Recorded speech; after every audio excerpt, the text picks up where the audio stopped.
நாட்டின் முதல் apple store மையத்தின் திறப்பு விழா எதிர்பார்க்கப்பட்டதை விட கூடுதலாகவே களை கட்டியது.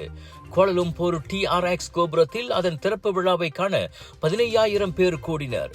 கடை திறக்கப்பட்டதுமே உள்ளே போய் பார்த்துவிட வேண்டும் என்ற ஆசையில் பலர் முதல் நாள் இரவே TRXயில் தங்கிவிட்டதையும் காண முடிந்தது.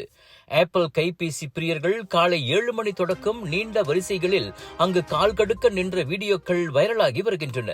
நீண்ட நாள் கனவு இது, இனி நான் சிங்கப்பூருக்கோ பேங்காக்கிற்கோ போக வேண்டியதில்லை என வரிசையில் நின்ற பெண் ஒருவர் சொன்னார். இதுவரை ஆப்பிள் நிறுவனத்தின் 9 தயாரிப்புகளை வாங்கிவிட்ட பினாங்கைச் சேர்ந்த மாணவர் ஒருவர் புதிய வெளியீடான iPad Proவை வாங்குவதற்காக வந்திருந்தார். இந்த ஆப்பிள் ஸ்டோர் கடையின் அமைப்பு அவரை அவ்வளவாக கவரவில்லை.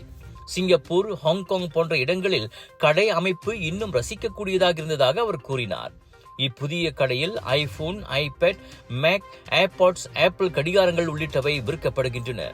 உலகில் தற்போது 500 ஆப்பிள் ஸ்டோர் கடைகள் உள்ளன. தென்கிழக்காசியாவில் திறக்கப்பட்டுள்ள 6வது கிளை இந்த TRX கடையாகும்.